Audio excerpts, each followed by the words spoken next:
how was the progression of this investigation justified? I mean, there's no established precedent in the scientific community for reevaluating an editorial decision based on political objection, right? Like there's no, we'll reevaluate if 500 people sign a petition. Like this isn't the domain of rule or principle or tradition, right? It's what's the fear here, do you think? These 1,400 people signed this petition, which is something that takes like 2 seconds and costs you nothing and has no risk to you whatsoever. And so it's not an ethical statement of any profundity unless you're an activist. So what was it, do you think, that raised people's hackles about the mere fact that these complaints had been raised? To this second, I don't really know.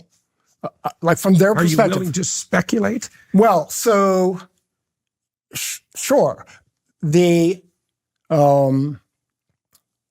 main object of Hummel's critique was a black or biracial social psychologist at Stanford, Stephen Roberts, and Roberts denounced the whole process as racist. Publicly. Okay. Publicly. And I do think that... On what grounds? The mere fact of questioning the diversity agenda, well, that would, I would constitutes say racism. He probably had 3 main grounds. Yeah. That was one of them. Absolutely. You know, you criticize this. This shows that you're racist. The racism and that is pervasive throughout psychology. Right. That would be one ground. Second ground was my use of this, comparing blacks to mules. With there was the time he sold him a horse and delivered a mule. And then the third was there was a considerable. So Fiedler kind of offered missing the point of that. I know. Yeah, right. Fiedler offered Roberts the opportunity to respond to the full set of papers, which were generally supporting Hummel's critique, which was really about diversity in general, but its jumping off point was a prior paper by Roberts.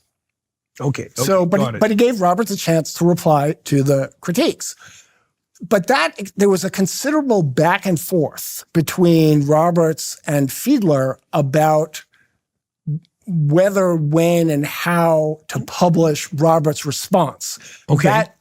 Fiedler was probably kind of a pain in the ass. But in my experience, editors, I don't know how many times, I don't have enough fingers and toes to count the number of times I have subjectively experienced editors' comments as pains in the ass. But... at least once per paper submitted. Yeah, right? But whatever.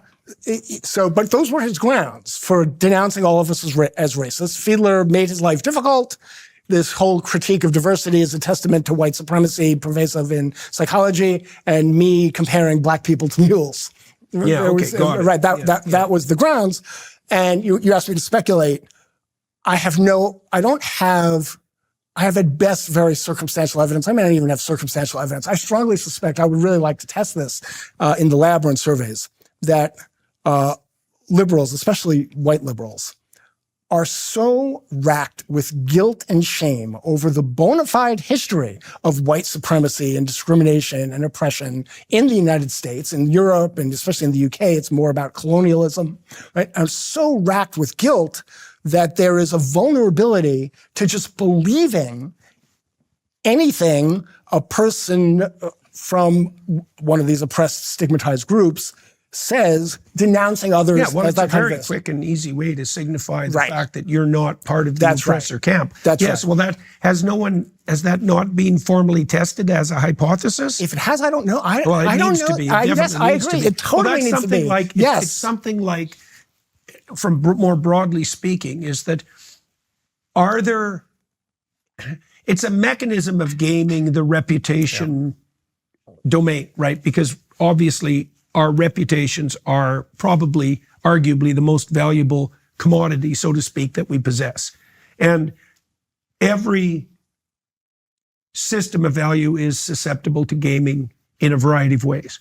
And one way of gaming the reputational game is to make claims of reputational virtue that are risk-free, broad, immediate, and cost-free. Right. And For Yes. me, if you're accused of something and I can say, and accused of transgressing against a group towards whom I feel guilt, I can signify my valor as a moral agent by also denouncing you. And it costs me nothing. Right. Right. Which is a big problem. Right. Right. It's like, maybe it's the problem of our time.